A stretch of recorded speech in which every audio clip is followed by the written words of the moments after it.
শিশুকালে মায়ের দুধে বাঁচাও খোদা প্রাণ, মায়ের স্নেহে বেড়ে উঠি তোমার অবদান। বন্ধু হয়ে ভালোবাসা, বন্ধু হয়ে ভালোবাসা ছড়াও জগৎময়, তোমার মতো প্রিয় বন্ধু যার হৃদয়ে। আসসালামু আলাইকুম ওয়া রাহমাতুল্লাহি ওয়া বারাকাতুহু। ইন্নাল হামদুলিল্লাহ نحمده ونصلي على رسوله الكريم. أما بعد فأعوذ بالله من الشيطان الرجيم. بسم الله الرحمن الرحيم. قال فبعزتك لأغوينهم أجمعين إلا عبادك منهم المخلصين. صدق الله مولانا العظيم وصدق رسوله النبي الكريم. وقال النبي صلى الله عليه وسلم أخلص دينك يكفيك العمل القليل، أو كما قال النبي عليه الصلاة والسلام. وقال تعالى في شان حبيبه إن الله وملائكته يصلون على النبي يا أيها الذين آمنوا صلوا عليه وسلموا تسليما. زبان كل درود إبراهيم بڑي اللهم صل على محمد وعلى آل محمد كما صليت على إبراهيم وعلى آل إبراهيم إنك حميد مجيد.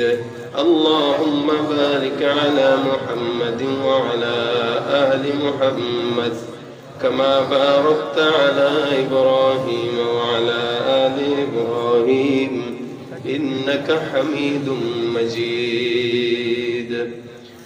الحمد لله. আল হুদা ইসলামিক রিসার্চ সেন্টারের উদ্যোগে আয়োজিত আজকের বার্ষিক তাফসীরুল কোরআন মাহফিলের প্রথম দিনে আল্লাহ পাক রব্বুল আলামিন আপনাকে আমাকে ঈমানি মুযাকারায় শামিল হওয়ার তৌফিক দান করেছেন। জবান খুলে বলি আলহামদুলিল্লাহ। মুখতাসার কথা বলার নিয়ত বসলাম। আল্লাহ পাক রব্বুল আলামিন সময় বরকত দান করুক। আল্লাহ পাক যে আলোচনা করব আমাকে আপনাকে সকলকে আমল করার তৌফিক দান করুক বলি আমিন। ভাই, দুনিয়ার জমিন আল্লাহ পাক রব্বুল আলামিন আমাদের সবাইকে সৃষ্টি করেছেন, এই ব্যাপারে কোন মানুষের দ্বিমত নাই। শুধু মুসলমান কেন, ইহুদি, নাসারা, খ্রিস্টান, বিধর্মী, মুশরিক তারাও স্বীকার করে আসমান জমিন যা কিছু আছে এই সব কিছুর মালিক একমাত্র আল্লাহ। এটা ইহুদিরাও স্বীকার করে, নাসারাও স্বীকার করে, খ্রিস্টান, ইহুদি, মুশরিক সবাই স্বীকার করে। আসমান বানালো কে? বলে আল্লাহ। জমিন বানালো কে? বলে আল্লাহ। এই কারণে আল্লাহ পাক কোরআনে বলেন ওয়ালা ইন সাআলতাহুম মান খালাকাস সামাওয়াতি ওয়াল আরদ, যদি তাদেরকে প্রশ্ন করা হয় এই আসমান জমিন যা কিছু আছে এগুলো কে বানাইলো, তো লা ইয়াকুলুনাল্লাহ, তারা বলে কে? আল্লাহ। এরপরেও তারা আরেকজনের পূজা করে। সূর্যের পূজা, চন্দ্রের পূজা, নক্ষত্রের পূজা, গাছের পূজা, অগ্নি পূজা, এটা করে তারা অন্য কিছু ভেবে। এরা মনে করে সবকিছু আল্লাহ বানাইলেও আমাদের খাবারের দায়িত্ব হয়তো একজনের কাছে, অথবা আরেকজনের কাছে একটা দায়িত্ব। এক একজনকে এক এক দায়িত্ব দিয়ে দিয়ে এক একজনের পূজা তারা করে। বাকি সবাই বিশ্বাস করে আল্লাহ পাক রব্বুল আলামিন আসমান ও জমিনের মালিক, খালিক সব। এই ভ্রান্ত ধারণা তাদেরকে দিয়েছে কে? বলে শয়তান। কারণ দুনিয়া সৃষ্টি করার পরে মানুষকে আল্লাহ পাক দামি বানাবেন, এটা আল্লাহ পাকের ইচ্ছা। তো সুতরাং দামি যেহেতু মানুষ হবে, দামি এটা প্রমাণের জন্য আল্লাহ পাক সব ফেরেশতাদেরকে আদেশ দিয়ে দিলেন, উসজুদু লি আদম। গোটা মানব জাতি আদি পিতা আদম আলাইহিস সালাম ওনাকে সিজদা করো। সব সিজদা করলো। জানেন সবাই শয়তান করে নাই, শয়তানের অহংকার ছিল। আল্লাহর সাথে যুক্তি দিল যে আমি নিজে হলাম আগুনের তৈরি, নূরের তৈরি, মানুষ মাটির তৈরি। মাটির একটা গুণ হচ্ছে এটাকে পাড়া দিবেন নিচে দাববে, আগুনের গুণ হচ্ছে এটা যত বাড়বে তত উপরের দিকে উঠবে। শয়তানকে আল্লাহ পাক জিজ্ঞেস করতেছে, ক্বালা মা মানাআকা আল্লা তাসজুদা ইয আমারতুক, তোমাকে তোমার রবের আদেশ পালন করতে কে মানা করলো? শয়তানের জবাব ছিল এটা, খালাকতানি মিন নারিন ওয়া খালাকতাহু মিন তিন, আমাকে আগুন দিয়া বানাইলা, তাকে মাটি দিয়া বানাইলা। সেজদা যদি দেওয়া লাগে, যে জিনিসটা নিচের দিকে যায় সেই জিনিসটাই সেজদা দিবে। অর্থাৎ আমি আগুন, আমি উপরের দিকে দাঁড়ায় থাকবো, সেজদা দেবে আদম। আল্লাহ পাক বলে সবার সঙ্গে যুক্তি চললেও মালিকের সঙ্গে যুক্তি চলে না। এই কারণে ইসলাম মানার ক্ষেত্রে কোন প্রকার যুক্তি তর্ক চলে না, যুক্তি তর্ক মানাও সম্ভব হয় না। আল্লাহ পাক বলে আল্লাযীনা ইউমিনুনা বিল গায়ব, অদৃশ্যের প্রতি যারা বিশ্বাস স্থাপন করবে তারাই হলো প্রকৃত মুমিন, ঠিক কিনা? কেউ যদি দলিল প্রমাণ দিয়ে বিশ্বাস করাইতে চায় আমি এই কারণে আল্লাহকে মানি না, সেই কারণে আল্লাহকে মানি না, হুজুর আপনাদের কথা সব মানি মাগার যুক্তিতে তো মিলে না। সব মানি তবে এটার যুক্তি দেন, ওইটার যুক্তি দেন, এটার দলিল দেন। আল্লাহ পাক বলে যুক্তি শয়তান দিল, মানুষ হয়ে যারা দ্বীনের মানার ব্যাপারে যুক্তি তর্ক খুঁজে ওরাও মানুষ মাগার, ওরাও ইবলিস মার্কা মানুষ, ঠিক কিনা? ভাইরা আমার, ইসলামের শিক্ষা এটা অনেক বড় একটা বিষয়। কারো দিলের ভিতরে আল্লাহ পাক রব্বুল আলামিন ঢুকায় দেয়, আল্লাহ পাক রব্বুল আলামিন কারো দিলের ভিতরে দেয়। রাসূল করিম সাল্লাল্লাহু আলাইহি ওয়াসাল্লাম বলেন ইলমটা এমন একটা জিনিস, দ্বীনের বুঝটা এমন একটা জিনিস, মান ইউরিদিল্লাহু বিহি খায়রা ইউফাক্কিহু ফিদ্দীন। আল্লাহ পাক যার কল্যাণ চায় আল্লাহ পাক তাকেই দ্বীনের জ্ঞান দান করে, ছাড়া অন্য কাউকে দান করে না। ও মুসলমান, জ্ঞান থাকলেই তো হয় না। আল্লাহ পাক কালামের ভিতরে জ্ঞানী মানুষ যারা মূলত জ্ঞানীদের পরিচয় বহন করেন। রব্বুল আলামিন বলেন জ্ঞানী যারা হবে তাদের কথা থাকবে একটা, সামি'না ওয়া আতা'না, আমরা আল্লাহর তরফ থেকে যা শুনবো তাই সাথে সাথে মানবো, ঠিক না? যদি কেউ বলে শুনবো মাগার ছাগলের মতো ঢুকাইলাম আর এক কান দিয়ে বের করে দিলাম, তো গরুর চাইতেও খারাপ, কুকুরের চাইতেও খারাপ, শিয়ালের চাইতেও খারাপ, হায়াওয়ানের চাইতেও খারাপ। যদিও দেখা যায় মানুষের মতো দুইটা চোখ, যদিও দেখা যায় মানুষের মতো দুইটা কান, যদিও দেখা যায় মানুষের মতো হাত পা চারটা ঠিকই আছে। এ মুসলমান, আল্লাহ পাক বলে এটা দামি যখন হয়ে যায় আমি আল্লাহর দরবারে সবচেয়ে বেশি দামি হয়, আর যখন এটা কম দামি হয়ে যায় উলাইকা কাল আনাম বাল হুম আদাল, ও খারাপ যখন হয়, ও খারাপ এমন হওয়া হয় বলে কুকুর শুয়োর বিড়ালের চাইতেও খারাপ হয়ে যায়, ঠিক কিনা? কারণ কুকুর শুয়োরের চাইতে খারাপ কিভাবে হয়? একটা মানুষ যেই গুনাহ করে কুকুর তো সেই গুনাহ করে না। দুনিয়ার জিন্দেগিতে আমাদের সমাজের ভিতরে সুদের কারবারি চলে না, চলে না? ঘুষ চলে না, চলে না? দুর্নীতি চলে, চুরি চারবারি চলে, মাদক চলে, সন্ত্রাসী চলে, জঙ্গিবাদী চলে, সব চলে। করে কে? বলে কুকুর করে নাকি? বলে না। কোনদিন এমন তো হয় নাই আপনাদের এরিয়ায় কুত্তা সমিতি গঠন হয়েছে, কুত্তা সমিতির চেয়ারম্যান আপনার দোকানে এসে বলবে এই চান্দা না দিলে কুত্তা আমরা সবাই তোমার বাড়ির সামনে ধর্মঘট ডাকলাম, বলছে কোনদিন? কুকুর কোনদিন চান্দা খাইছে? ঘুষ খাইছে? অন্যের বড় নিয়ে ভাগছে? কুত্তা এটা করে না। করে কে? বলে মানুষ করে। জেনা করে কে? বলে মানুষ। চুরি করে কে? মানুষ। সুদ খায় কে? মানুষ। দুর্নীতি করে কে? মানুষ। কেবলমাত্র 2 টাকার পকেট মারি যে করে চোর, ওরে কেবল পাইলে নাকটা থতনা দেন, একদম ঘুষায় ফাড়া দেন। কিন্তু সমাজের অগোচরে এরকম অসংখ্য চোর আছে যারা মানুষের জনগণের টাকা চুরি করে আঙুল ফুলে কলা গাছ হয়, ঠিক কিনা? অসংখ্য আছে এরকম, এরাও তো মানুষ। দেখা যায় চেহারা সুন্দর, কিন্তু আল্লাহ পাক বলেন চেহারা মানুষের মতো হইলেই মানুষ না। চেহারা যদিও সুন্দর কিন্তু মানুষ বলা যায় না, কারণ ও কুকুর যেই কাজটা করে না সেই কাজটা সে করে। কুকুর হাজার কিছু করলেও কুকুর দিন শেষে তার মালিককে ভুলে না। 24টা ঘন্টা একমাত্র রব্বুল আলামিনের জিকির আদায় করে।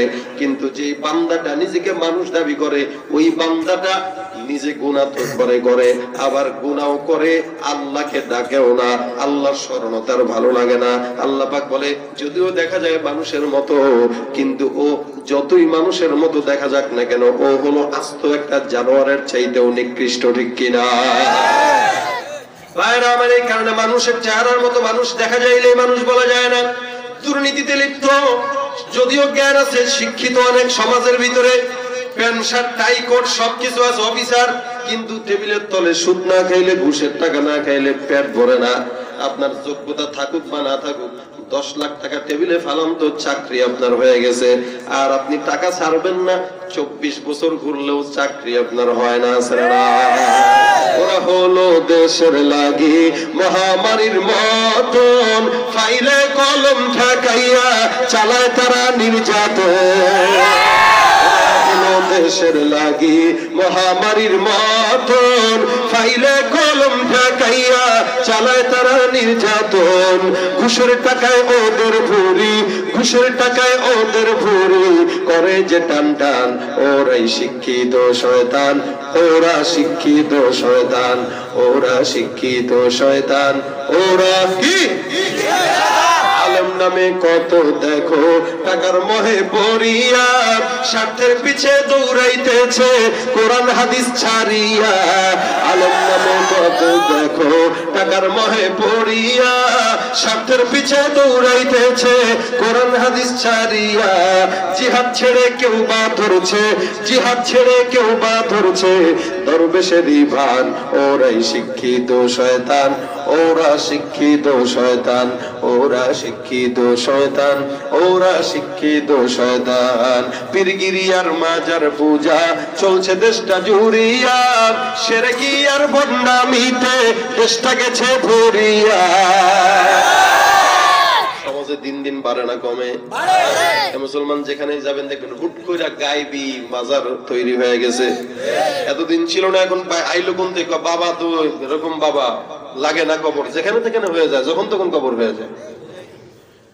পীরগিরিয়ার মাজার পূজা চলছে দেশটা জুড়িয়া, শিরকি আর ভণ্ডামিতে দেশটা গেছে ভরিয়া। গাজার কলকি টান মারিয়া, গাজার কলকি টান মারিয়া দেখায় খাজার শান। ওরা শিক্ষিত শয়তান, সবাই শিক্ষিত শয়তান, ওরা শিক্ষিত শয়তান, ওরা। এটা মানুষ বলা যাবে?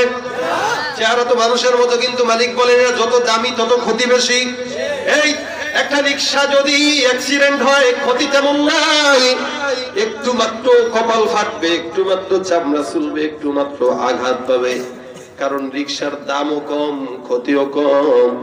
মাগার আল্লাহর দুনিয়ায় বিমান আছে, যদি একবার ক্রাশ খায় কোনো উপায় নাই, বাঁচার মতো ক্ষমতা নাই, কারণ জিনিসও দামি, ক্ষতিও দামি।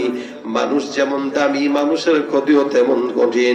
এ মুসলমান, মানুষ যখন দামি হয়ে যায় তখন তার ক্ষতিটাও বেশি হয়ে যায়।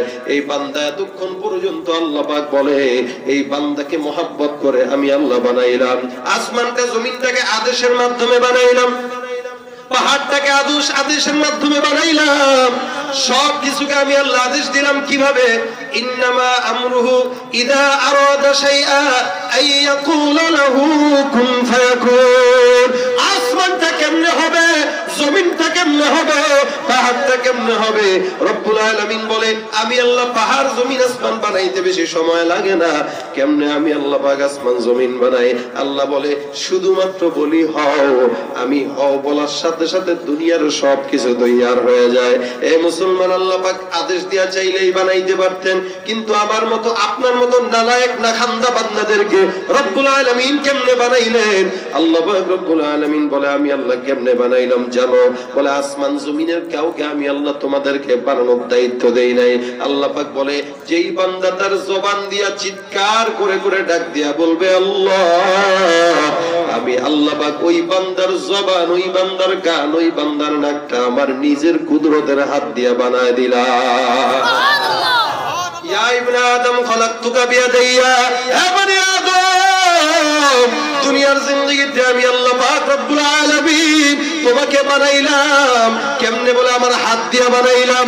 আমি আল্লাহ অন্য কাউকে হাত দিয়ে বানাই নাই। আমি আল্লাহ চক্ষুটা লেপে লেপে বানাইলাম। আমি আল্লাহ জবানটা লেপে লেপে বানাইলাম। আমি আল্লাহ সুন্দর করে বানাইলাম। বলে আসমানের চাঁদ কি সুন্দর? বলে না না। জমিন কি সুন্দর? বলে না না। পাহাড় কি সুন্দর? বলে না না। সূর্য কি সুন্দর? বলে না না। আল্লাহ বলে সুন্দর কে? লাকাদ খালাকনাল ইনসানা ফি আহসানি তাকওয়িম।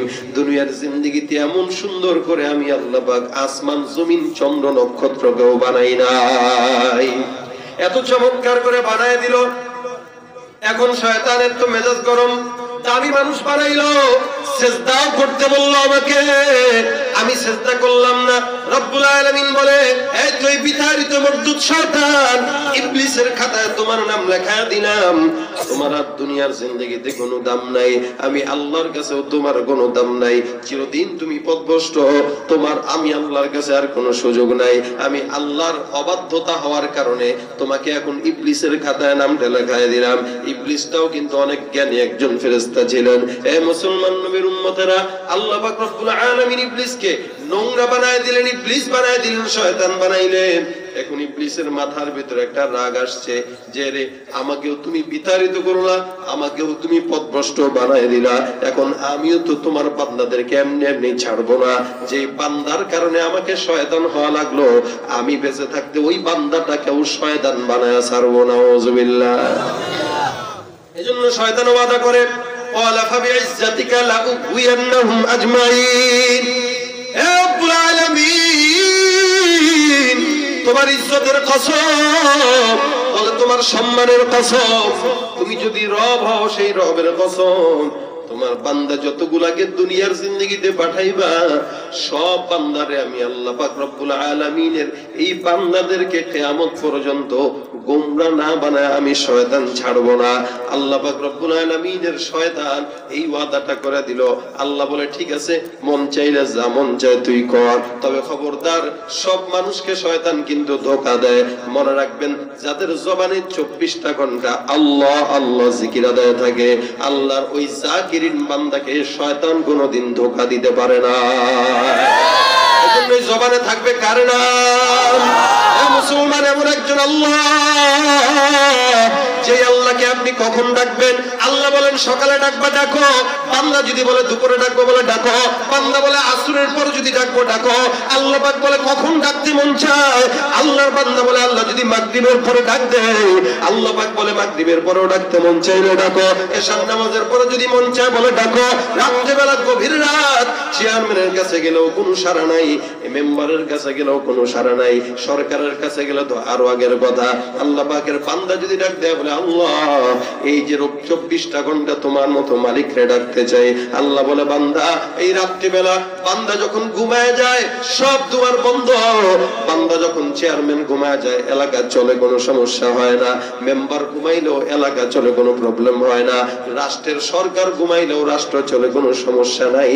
মাগার আমি আল্লাহ এমন একজন, আমি আল্লাহ ঘুমাইলে সারা দুনিয়া 1 সেকেন্ডের জন্য চলবে না।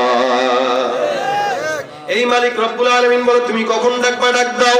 আমি আল্লাহ তোমার কত কাছে, ওয়ানাহনু আকরাবু ইলাইহি মিন হাবলিল ওয়ারিদ। রব্বুল আলামিন বলে, বান্দা দুনিয়ার জিন্দেগিতে আমি আল্লাহ তোমার শারকের চাইতেও নিকটে, আমি আল্লাহ তোমার শিরায় শিরায়, আমি আল্লাহ তোমার শব্দে, আমি আল্লাহ তোমার পশমে পশমে। বান্দা তুমি ডাকতে দেরি করবা, আমি আল্লাহ সাড়া দিতে কোনোদিন দেরি করব না। হাদিসে কুদসির ভিতরে রব্বুল আলামিন বলে, কোন বান্দা যদি 1 বিঘা আমার দিকে আগায়, আমি আল্লাহ এই বান্দার দিকে 1 হাত আগায় যাই। কোন বান্দা যদি 1 হাত আগায়, আমি আল্লাহ বান্দার দিকে 2 হাত আগায় যাই। কোন বান্দা যদি হেঁটে হেঁটে আগায়, আমি আল্লাহ বান্দার দিকে দৌড়ায় দৌড়ায় আগাই। এজন্য বন্ধু যদি বানাইতে হয়, এমন একজনকে বানাইছেন যার কাছে গেলে টাকা পাওয়া যায়। মনে করে চেয়ারম্যানের সঙ্গে বন্ধুত্ব করি, মনে করে মেম্বারের সঙ্গে বন্ধুত্ব করি। কেন? এই বেচারা 10 তলা বিল্ডিং আছে, ওর সাথে একটু খাতির মাতির লাগাইতে পারলে মাঝে মাঝে একটু চা পানের টাকা হইলে আর কি। টাকার জন্য এর পিছনে ঘুরতেছে। সে মনে করছে আজীবন মানুষের টাকা চুরি করে যে 10 তলা বানাইছে এ আমাদের টাকা দিবে। আপনি যার পিছনে ঘুরে, আপনি যে 10 তলা মালিকের পিছনে ঘুরেন, অত মানুষের টাকায় বড় লোক হয়েছে, নিজের মালিক টাকায় বড় লোক হয়েছে। এই চোর আপনাকে টাকা দিবে কিভাবে? আপনি এমন মালিকের পিছনে দৌড়ান যেই মালিক বলেন আমার কাছে খাজানার শেষ নাই, আমি আল্লাহ পাক সবচেয়ে বড় ধনী, তোরা সব ফকির। ইন্নাল্লাহা গনি ওয়া আনতুমুল ফুকারা। দুনিয়াতে আপনি আমি সব ফকিরনি, বড় লোক কে? আল্লাহ। তো এসে আল্লাহর পিছনে ঘুরেন, চোরের পিছনে ঘুরে লাভ কি? টাকা পাইবেন না, লাভ নাই। বরং চোরের পিছনে ঘুরলে চোর চিন্তা করবে ওর যতটুকু জায়গা আছে কোন মতে ভুলা টুলা নিয়ে এটা আবার মারতে পারি, চিন্তা করবে। এর লোকে ঘুরলে ঝামেলা আছে। এজন্য চোর বাটপারদের সাথে ঘুরবেন না। জিকিরওয়ালা যে ও গরিব হোক, আল্লাহর দরবারে তার দাম কম না বেশি বলেন? আল্লাহ ওয়ালাদের সঙ্গে ঘুরেন, টাকা পাওয়া যাবে না, মাগার ইমানের নূর পাওয়া যাবে। জিকিরওয়ালার সঙ্গে ঘুরেন, টাকা পাওয়া যাবে না, মাগার জিকির শেখা যাবে। এজন্য ঘুরতে রাসূল এই কারণেই বলেন বন্ধু কাকে বানাবা বিবেচনা করো। তুমি বিবেক দিয়ে বুদ্ধি দিয়ে তারপরে তুমি চিন্তা করো তুমি তোমার বন্ধু কাকে বানাবা। তোমার বন্ধু যদি সিগারেট খোর হয় তাহলে তুমি দেখবা ওর থেকে গাঞ্জা খাওয়া শিখবা। আর তোমার বন্ধু যদি সুন্নতওয়ালা হয় তুমি নফলওয়ালা হয়ে যাবা। এই কারণে সুন্নতওয়ালাকে বন্ধু বানান। বন্ধু বানাইতে হইলে দুনিয়ার সবচেয়ে বড় বন্ধু হইল কে? আল্লাহ। তোমার মতো প্রিয় বন্ধু যার হৃদয়ে রয়, তার কি আর থাকতে পারে, তার কি আর থাকতে পারে দুঃখ কষ্ট ভয়। তোমার মতো প্রিয় বন্ধু যার হৃদয়ে রয়, শিশুকালে মায়ের দুধে বাঁচাও খোদা প্রাণ, মায়ের স্নেহে বেড়ে উঠি তোমার অবদান। বন্ধু হয়ে ভালোবাসা, বন্ধু হয়ে ভালোবাসা ছড়াও জগৎময়। তোমার মতো প্রিয় বন্ধু যার হৃদয়ে রয় কে? আল্লাহ। কষ্ট হয়। আল্লাহ পাক রব্বুল আলামিন বলে কখন ডাকবা তুমি ডাক দাও, 24 ঘন্টা তোমার জন্য হাজির। আল্লাহ পাকের সারা দুনিয়ার জিন্দেগিতে বান্দার কাছের যদি কোনো মানুষ থাকে, কাছের মানুষটা হবে মুহাম্মদুর রাসূলুল্লাহ। আর আপন যদি কেউ থেকে থাকে, আপনটা হবে একমাত্র রব্বুল আলামিন। ভাইরা আমার, এছাড়া যারা অন্য কাউরে বানায় শয়তান বলেও শেষ ওরে খেয়ালাইছে। চাবি একটা দিয়ে দিছে 24 বছর আগে, এখনো পর্যন্ত চলে। এক চাবি দিয়ে দিছে শয়তান। যেই চাবি দেওয়ার পরে রমজান মাস আসলেও দেখবেন কিছু কিছু বান্দা সিগারেট টানে প্রকাশ্যে আছে না নাই? ওই যে চাবি দিয়ে দিছে যে বহু আগে, ওই চাবির যে ধার, ওই ধার এখনো শেষ হয় নাই। আর মানুষ বলে কিরে রমজান মাস আসলে বলে শয়তানে বাঁধে। ও বাঁধছে কই? এর দোকানে দোকানে পর্দা, তো শয়তান তো দোকানের ভিতরে, তোর দোকানে তো পর্দা থাকবে। এগুলাকে তো চাবি আজকে দেয় নাই, জন্মের পরে দিয়ে দিচ্ছে চাবি। ওই চাবি দিয়ে চলতেছে। আর অন্যান্য যারা, রাসূল এই কারণে বলেন আল ঈমানু হুয়া ইয়াজিদু ওয়া ইয়ানকুসু। ঈমানের নূর এমন একটা জিনিস, সেটা মাঝে মাঝে বাড়ে, মাঝে মাঝে কমে। কখন কমে? যখন গুনাহগারদের সঙ্গে চলবেন দেখবেন ঈমানের নূর কমে যাইতেছে। আর যখন নেকওয়ালা কোরআনওয়ালাদের সাথে চলবেন তখন দেখবেন ঈমানের নূর বাড়তেছে। এটা ইয়াজিদু ওয়া ইয়ানকুসু। জিকিরওয়ালার সঙ্গে চলেন বাড়বে, কোরআনওয়ালার সঙ্গে চলেন বাড়বে, নেকওয়ালার সঙ্গে চলেন বাড়বে, আল্লাহওয়ালা বুজুর্গের সঙ্গে চলেন বাড়বে। এটা নেক, এটা যত নেককারের সঙ্গে থাকবেন তত বাড়বে। আরেকটা জিনিস খুব বুঝবেন, নেককার মানুষদের দুনিয়াতেও তো ফায়দাই, আখিরাতেও ফায়দা আছে। শুধু তাই না, আপনি নেককার হয়ে দেখেন, বুজুর্গদের চেহারার দিকে তাকায় দেখবেন, বুজুর্গরা যারা, ওরা যত মরণের দিকে আগায় দেখবেন ওর আমলের কারণে, ওর নেকের কারণে, ওর ইবাদতের কারণে, আখলাকের কারণে চেহারায় দিন দিন নুরানি বাড়ে। এবং সে যখন মারা যায় দেখবেন চেহারাটা চমৎকার সুন্দর হয়ে যায়, নূরে নূরান্বিত হয়ে যায়। এই যে আপনাদের এলাকার বুজুর্গ মারা গেছে না কালকে, গতকাল, আজকে জানাজা পড়ছেন, আল্লাহ পাক হযরতকে জান্নাত নসিব করুক বলেন। চেহারার দিকে তাকায় দেখছেন চেহারা কি নূরান্বিত। কেন? ইমানদাররা যত মরণের দিকে আগায় তত জান্নাতের দিকে আগায়, ঠিক না? কারণ মরার পরে পরে সাথে সাথে সে কোথায় যাবে?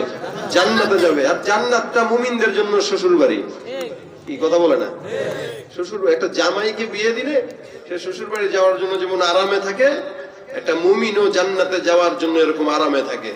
তো তার চেহারা খুশিতে টলমল করে, টলমল। এই কারণে মুমিনরা যত সামনের দিকে আগায়, মরণের দিকে আগায়, তাদের চেহারা সুন্দর হয়। আর একটা বিধর্মীর চেহারার দিকে তাকায় দেখবেন, যত বুড়া হয় তত চেহারা খাটাসের মতো হয়, যত বুড়া হয় তত চেহারা বানরের মতো হয়ে যায়। ভয়, কারণ একটু পরে জাহান্নামের লাঠির বাড়ি ওর জন্য অপেক্ষা করতেছে। এই পেরেশানিতে শেষ। এই জন্য জিকিরওয়ালা, ইমানওয়ালা হন, কারণ শয়তান ধোঁকা দিতে পারবে না। শয়তানের কসম যদিও আছে, তবে আল্লাহ পাক বলেন ইল্লা ইবাদাকা মিনহুমুল মুখলাসিন, যারা মুখলিস বান্দা, যারা ইমানদার বান্দা। শয়তান সবাইকে ধোঁকা দিতে পারলেও তোমার মতো আমার মতো ইমানদার নেককার আল্লাহওয়ালা মুসলমানকে শয়তান কোনদিন ধোঁকা দিতে পারবে না। ভাইরা আমার, ইয়াসা নবী একজন বহুত বড় নবী ছিলেন। আল্লাহ পাক কোরআনের ভাষায় বলেন ওয়াজকুর ইসমাঈল ওয়াল ইয়াসা ওয়াল কিফল। এই দুনিয়ার জিন্দেগিতে ইসমাঈলকে স্মরণ করো, ইয়াসাকে স্মরণ করো, যুলকিফলে স্মরণ করো। এরা কেমন ছিল? এরা ধৈর্যশীল ছিল। এখানে মুফাসসিরিন একরাম চমৎকার একটা ঘটনা উল্লেখ করেন। শয়তান যে কেমনে বান্দাকে ধোঁকা দেয়, শয়তান যে কেমনে মুসলমানের রন্ধ্রে রন্ধ্রে ঢুকতে চায়। ইয়াসা নবী যখন মুরব্বী হয়ে গেলেন, বয়স হয়ে গেল, বয়স হওয়ার পর উনি চিন্তা করলেন আমি মারা যাওয়ার পর আমার যে চেতনা, সেই চেতনা মানুষের মাঝখানে ছড়ায় দেওয়া লাগবে। সুতরাং আমার একজন লোক দরকার, আমার মরণের পরে আমার সমস্ত কাজগুলো যে সামাল দিতে পারবে, এরকম একজন লোক কে আছো? হাত তুলো। তবে শর্ত তিনটা। এক নম্বর শর্ত, যেই ব্যক্তিটা আমার এই শর্তটা পূরণ করবে, ওই ব্যক্তির জন্য তিনটা শর্ত লাগবে। এক নম্বর শর্ত, জিন্দেগিতে যতদিন বাঁচবে লাগাতার ততদিনই আল্লাহর জন্য রোজা রাখবে। এটা এক নম্বর শর্ত। মরণ পর্যন্ত কোনদিন রোজা ভাঙা যাবে না, যদি একান্ত একদম কোনো ঝামেলা না হয়, সেটা ভিন্ন হিসাব। বাকি রোজা রাখবে কন্টিনিউ। দুই নম্বর শর্ত হইলো সারা রাত নফল ইবাদত করবে, জিকির আজকার করবে, তাহাজ্জুদের নামাজ আদায় করবে। বলে ঘুমাবে কখন? বলে দিনের বেলা ঘুমাবে। তিন নম্বর শর্ত, ওই বান্দাটা কোনোদিন অন্য কোনো মানুষের সঙ্গে হুটহাট করে রাগারাগি করতে পারবে না, কারণ রাগ এটা শয়তানের থেকে আসে। শয়তান মনে রাখবেন আপনাকে রাগ করায়। এই কারণে রাসূল করিম সাল্লাল্লাহু আলাইহি ওয়াসাল্লাম বলেন, যখন নাকি তোমার রাগ উঠে তুমি পড়ো আউযু বিল্লাহি মিনাশ শাইতানির রাজীম। কারণ রাগটা কোন জায়গা থেকে আসে? শয়তানের থেকে আসে। কথায় আছে রেগে গেলেন তো হেরে গেলেন। এই তিনটা শর্ত বহুত বড় কঠিন। লোক একজন মাঝখান থেকে দাঁড়ায় গেল, ডাক দিয়ে বলে হুজুর আমি আছি, কতরে পছন্দ হয় না বস। এই বয়সে তুই এগুলো পারবি? কাজী পারবো না, পছন্দ হয় না। আর কে আছেন? হাত তুলেন। কেউ হাত তুলে না। যেই তিনটা শর্ত দিছে মারাত্মক কঠিন, এগুলো কি আমাদের ভিতরে আছে? পারবে কেউ? সম্ভবই না। সারা বছর রোজা রাখা এটা তো বহুত কঠিন চিন্তা। এরপরে সারা রাত নফল ইবাদত, আবার রাগ করতে পারবে না, এই জায়গায় তো আরো বেশি মারাত্মক ঝামেলা। পরের দিন আবার নবী ডাক দিলেন সবাইকে, এই গতকাল তোমাদের ভিতরে আমি ঘোষণা করে দিলাম এমন একজন ব্যক্তি উঠবা যার ভিতরে তিনটা গুণ থাকবে, শর্ত থাকবে। এমন একজন দাঁড়াইছে, এছাড়া কেউ কোনো বান্দা দাঁড়ায় নাই। আজকেও আমি তোমাদের মাঝে এই কথা বললাম, কে আছো তিন শর্ত মেনে আমার কাছে এই কাজটা করবা। একই বান্দা দ্বিতীয় দিন আবার হাত তুলে দিলেন। দ্বিতীয় দিন যখন হাত তুলে ফেলছে, আল্লাহওয়ালা নবী ডাক দিয়া বলতেছে, এ ভাই তুমি কি এটা পারবা? বলে হ্যাঁ, ঠিক আছে শুরু করে দাও, আমার সমস্ত দায়িত্ব আমি তোমার কাছে দিয়ে গেলাম। এর নাম হলো যুলকিফ। আল্লাহ পাক রব্বুল আলামিন তাকে নবী বানান নাই, কিন্তু আবেদ ছিলেন, আলেম ছিলেন। ঈসা নবী তার দায়িত্বটা যুলকিফলের কাছে বুঝায় দেয়। বুঝায় দেওয়ার পর যুলকিফল এবার তার কাজের ভিতরে লেগে যায়। প্রত্যেক দিন রোজা রাখে, রাত্রেবেলা ইবাদত করে, রাগও করে না। এটা তো শয়তান দেখে না বলেন? শয়তান আমরা যা করি সব দেখে না দেখে। কারণ যতটুকু শয়তান আমাদের কাছে রন্ধ্রে রন্ধ্রে, রক্তের শিরায় শিরায় শয়তান আমাদের। বিমানের ভিতরে উঠলে কোনো ফুটা নাই, একটা বাতাস ঢুকার মতো কোনো সুযোগ নাই, কিন্তু ওখানেও কিন্তু শয়তান ধোকা দেয়। কোত্থেকে যায় বলে? আপনার দিলের ভিতরেই শয়তান ঢুকে রয়েছে।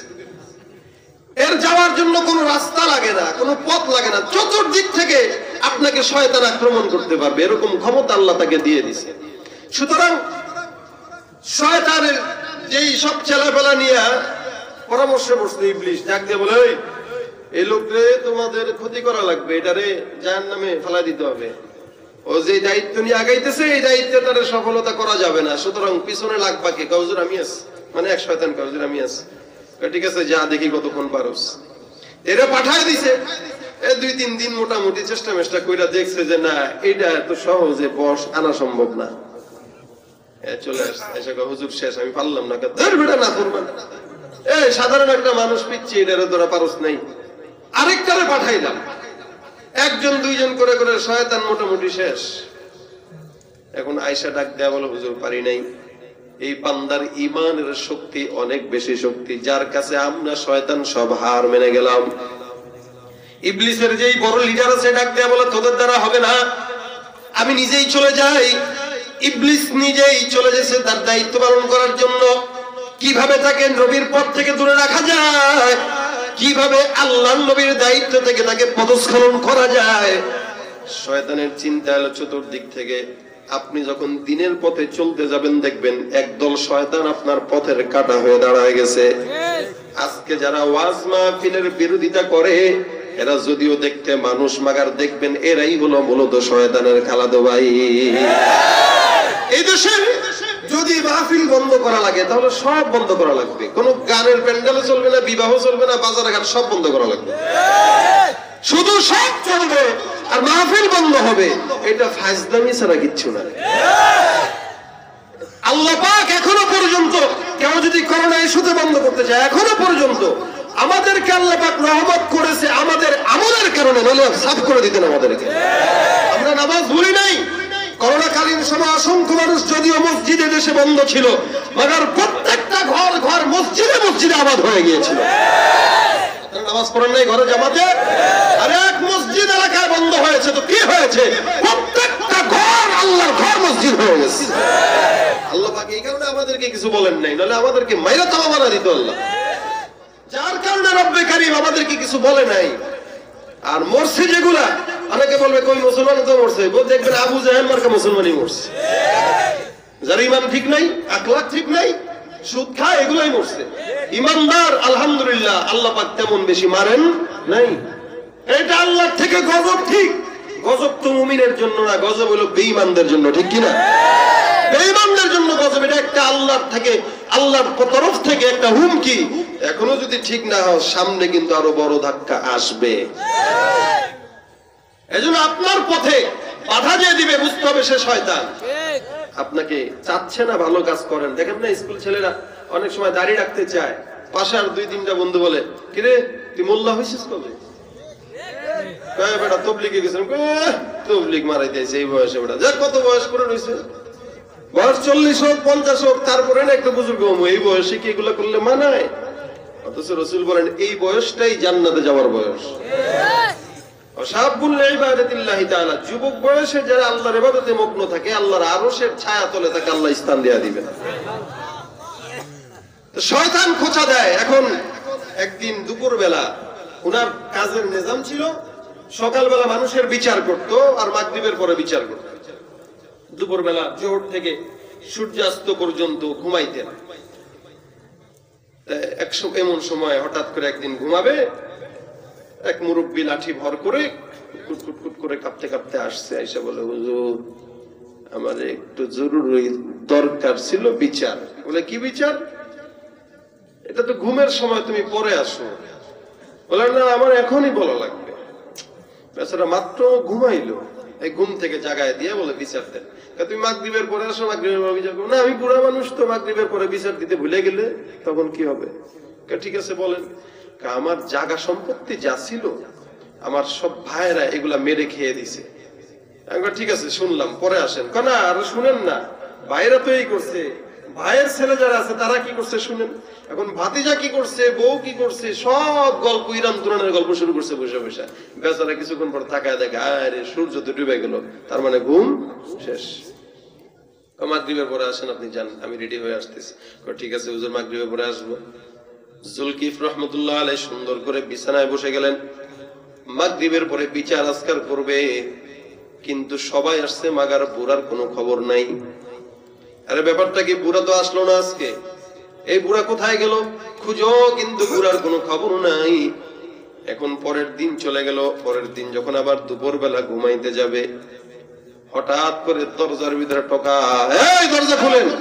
লেখে তাকায় দেখে দরজা খুইলা গতকাল যেই বুড়া আসছে আজকেও সেই বুড়া লাঠি বট দিয়ে দাঁড়ায় আছে। এর ব্যাপারটা কি, গতকাল আপনারা বললাম মাগরিবের পরে আসতে, আপনি আসলেন না, আজকে আবার একই সময় ঘুমের ডিস্টার্ব করতে আসছেন। আপনি কি এই টাইম ছাড়া আসতে পারেন না? না, গতকাল যখন বিচার দিলাম তখন আমার ভাইরা স্বীকার করছে যে জায়গা জমি ফেরত দিয়ে দিবে, বাকি আজকে সকালে বলতেছে জায়গা জমি কিচ্ছু দিবে না। এখন আমি আবার এই জন্য বিচার দিতে চলে আসলাম। ঠিক আছে মাগরিবের পরে আইসেন। না আমার তো মনে টনে থাকে না, অনেক কথা আছে জানেন, গতকাল থেকে এই পর্যন্ত কি হয়েছে। বলে কি হয়েছে, অনেক কথা। পরে বলেন, মনে থাকে না, ভুলে যাইতো। কত ভুলেই যদি যান, গতকাল আপনার ভাই আপনার জায়গা দিবে বলছিল, এটা কেমনে মনে আছে এখন? না ওইটা তো আসলে জায়গার বিষয়, আমি মাঝে মাঝে কোনো কিছু ভুলে যাই। আচ্ছা বলেন কি বলবেন। এ বলা শুরু করছে ইরান তুরানের গল্প। বেচারার ঘুম, তাকায় দেখে কিছুক্ষণ পরে সূর্য ডুববে, হায় হায় হায়, ঘুম শেষ। 2 দিন হয়ে গেল ঘুমাইতে পারে নাই। বুড়া খালি ঘুমের সময় এসে ডিস্টার্ব করে। এখন পরের দিন এদিক দিয়ে শর্ত তো আছে, শর্ত হইলো রাত্রেবেলা ঘুমাইতে পারবে না, আরেকটা শর্ত হইলো রাগও করা যাবে না। এখন এই যে বুড়া খালি অসময়ে ডাক দেয়, আমাদের এলাকার যদি মেম্বার হইতো থাপ্পড় দিয়ে দাঁত দিয়ে ফেলাই দিত। ফাজিল, তোর আসার টাইম নাই কোনো, যখন তখন উল্টা পাল্টা সময় ঢুকে যাও। বেচারা তো রাগও হইতে পারে না, কারণ নিষেধ আছে নবীর তরফ থেকে। এখন মোটামুটি পরের দিন ঘুমের সময় দারোয়ান সবাই গেটের সামনে দাঁড়া করে রাখছে। দাঁড়া করায় বলতেছে, ভাই আজকে যদি কোনো বুড়া আমার কাছে দেখা করতে চায় ঢুকতে দিবা না, যত কিছু বলো কানতে কানতে শহীদ হয়ে যাক, বড় জন্য থাপ্পড় দিয়ে পাঠায় দিবি। নবী আমারই না রাগ করতে নিষেধ করছে, তোকেও তো রাগ করতে নিষেধ করে নাই, তোরা যা মন চাই করিস যা। অর্ডার দিয়ে দিছে, ঠিক আছে হুজুর চিন্তা করেন, আপনি নাক টেনে ঘুমান। 2 দিন